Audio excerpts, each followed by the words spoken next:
Spring 2025 is here, and it is one of the most stacked anime seasons probably in my whole life. And I want to recommend almost every single anime that I'm going to watch this season. As per usual, I divide these animes into two. Shows that you must watch, shows that you have to watch, or that you'll be left out by the anime community, or 3-episode rulers, where you watch the first 3 episodes and decide then whether you want to continue to watch the anime or not. First thing on the list is Lazarus. Lazarus is probably the most talked about anime this season.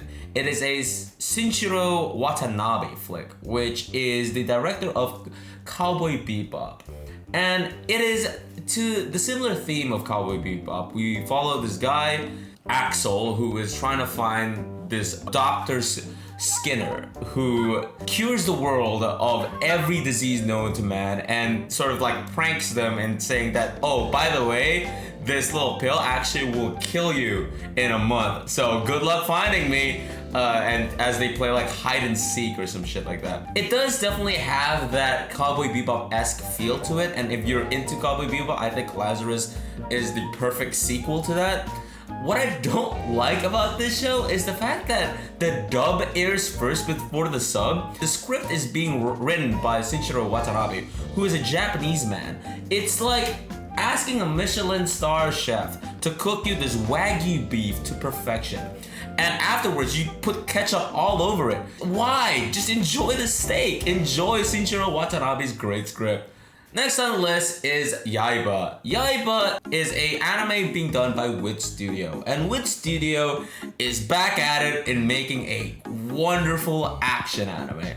This is a show that follows Yiba, who has this rivalry with Onimaru. Onimaru being this high school boy who, for some reason, takes this rivalry way too seriously and is trying to just straight up kill this little boy because he does a little trolling. This is a pure battle shonen anime, and the show was actually written by the same mangaka who did Detective Conan. This anime is just a complete throwback to the 90s. It has that 90s style, it has that 90s way of storytelling.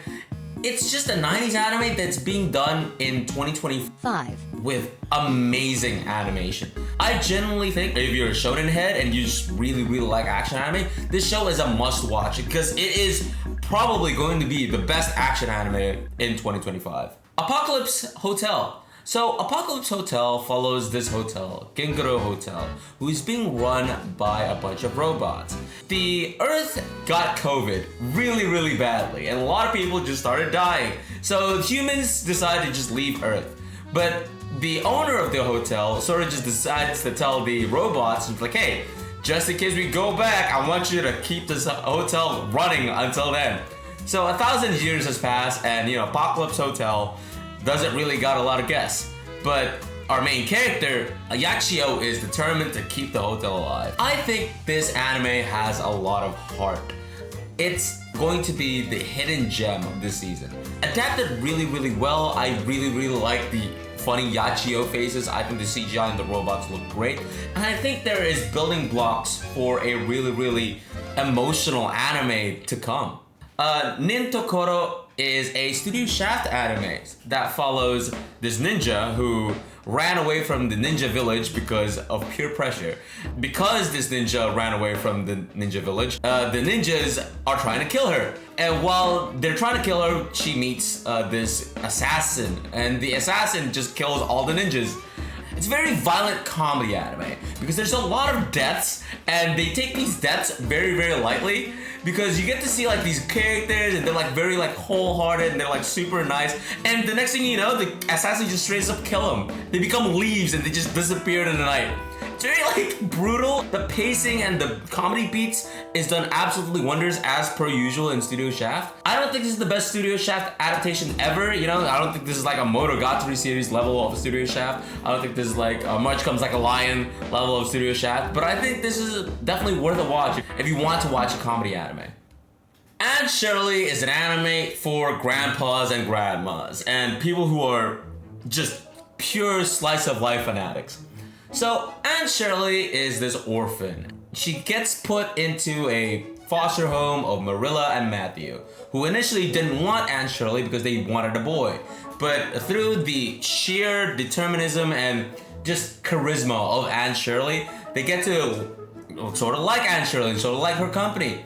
This is a readaptation of, Anne Shirley, which is like an anime that aired in like 1970 something.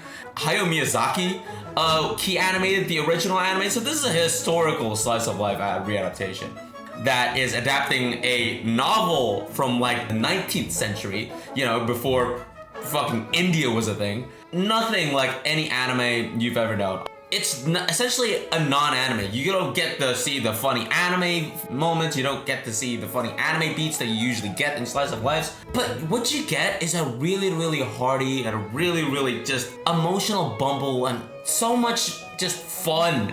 Just so much fun watching Anne Shirley. It is truly a one-of-one slice of life that I don't think any anime will ever achieve, just because it's adapting such a historical novel. Mono is adapting a manga that is written by Afro. And Afro is the guy who wrote Eurocamp. And I really, really like Eurocamp. But a lot of people, when it comes to Eurocamp, have one thing in common. They don't like the Iyashike type of slice of life. But for the people who don't like that slow aspect of Eurocamp, I think Mono is the perfect anime. It's essentially the similar premise of Eurocamp. You guys got a bunch of girls who likes to hang out near Mount Fuji, and they just like hang around. But Mono is being adapted by Studio Soine, which is a relatively new studio, and they are doing absolute wonders adapting Mono. It is probably one of the most prettiest slice of lives of all time, and it's making Afro's work and supercharging it into one of the best slice of life animes of all time. It's not popular right now, but for the fucking slice of life anime gremlins like myself, who just loves this shit, this anime puts Studio Sony to the map. Food for the Soul. So Food for the Soul is a PA Works anime. And, you would think that most PA Works anime, they have like a little bit of artsy side of it. You know what I mean? They make you cry, or they think a certain way. It's a very different anime usually. Not the case for Food for Soul. Food for Soul is just a simple cute girls doing cute things anime. You follow a bunch of girls who start up this like food research club, and they just cook food and like go to restaurants.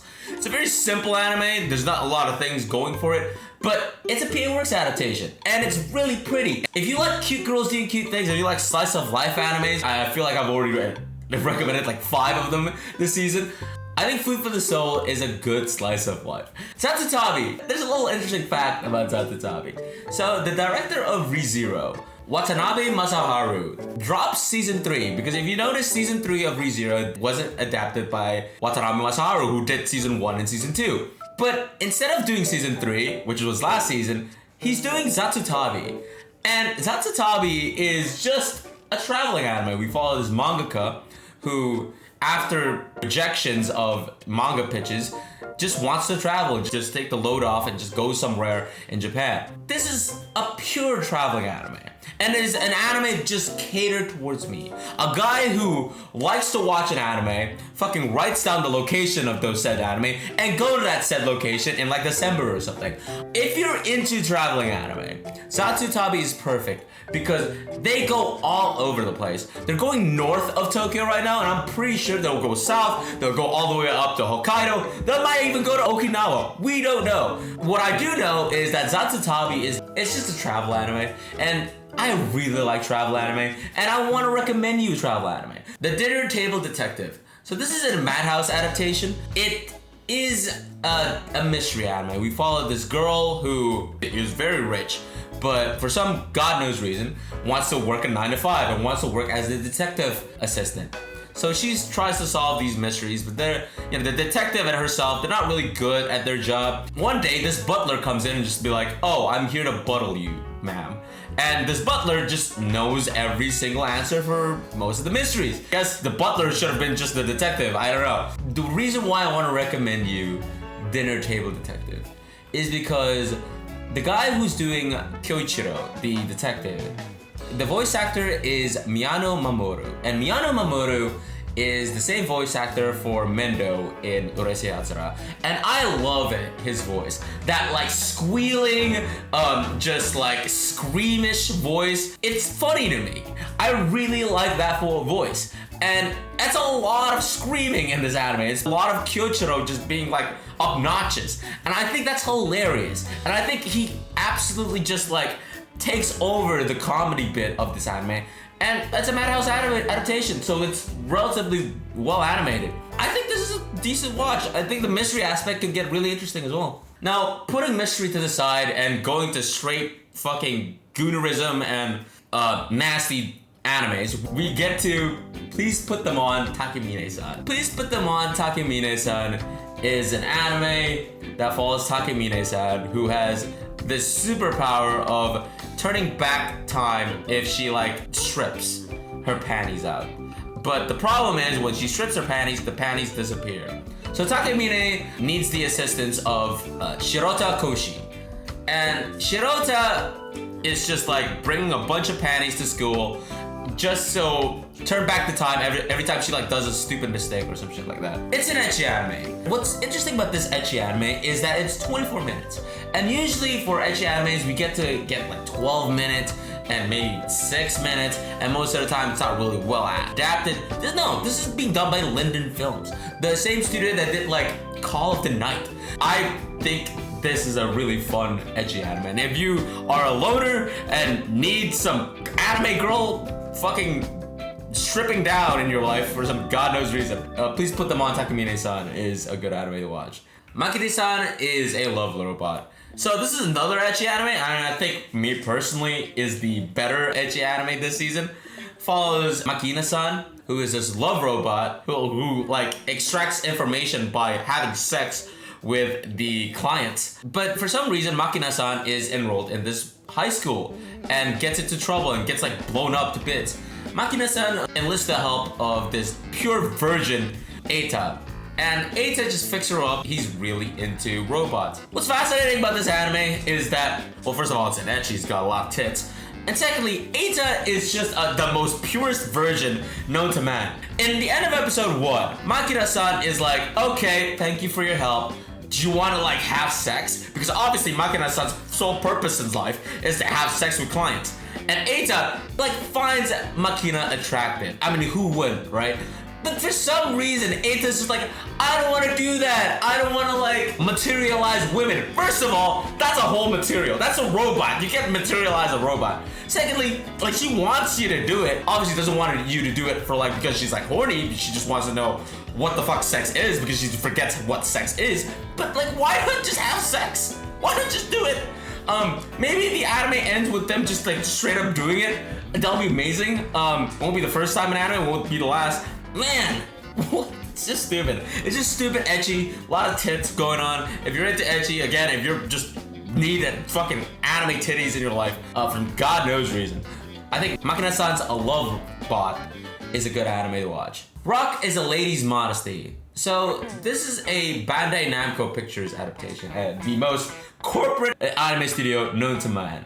So it follows this girl, Lisa Suzunomiya, who her mom recently marries into like a rich family, and Lisa is just trying to like act the part and wants to be like this lady, you know, eats a certain way, it's all like mature and like, you know, all lady, like how you think Queen Elizabeth should be. But deep down inside, Lisa Suzunomiya likes Led Zeppelin and likes to rock out. So she meets Otoha, who is this girl who really likes to drum. They meet each other, and Lisa's initially just like, I don't want to play the guitar. It's not really ladylike. My mom just recently got into this marriage, and I sort of want to keep your face. But Lisa slowly realized that she likes to rock out. She likes to play the guitar, play the most generic guitar beats known to man. And they start this like sort of Yuri relationship, and it's really fun to watch. What I sort of have against this anime specifically, the manga can get lewd sometimes. The anime studio or the production or whatever it is, the anime is being adapted like it's a PG-13 show. Like they just cover up shit that just doesn't exist in the manga. And that sucks. Look, I think there's more to this anime than just the lewdness. I think the Otoha-Lisa relationship is fun. I think the premise of Lisa trying to be a lady is fun. But man, What's up with anime being afraid of being a little ecchi? Last but not least, I think one of the best animes this season, Kowloon Generic Romance. So we followed this girl, Reiko, who has a crush on this guy, Kudo. They have really good chemistry with each other, but they live in this little area, Kulon. There's like this weird nostalgic feeling behind it. We slowly realize that Reiko has a past life, that Reiko isn't the normal Reiko that she is now. Like there's this like Reiko Kujurai A and Reiko Kujurai B. And Kujurai B is like this girl with glasses who's like more like upbeat and more like forward than Reiko. But it's obviously like the same person. It sort of gives me that sense of like Severance, but like very catered towards the romance bit. I think this show is fun. I think you come in for the fun romance that Kujurai and Kudo has, but you stay for the mystery aspect that they are slowly building up in the first 3 episodes that I've watched, and I think they have a very solid ground to make one of the best animes this year.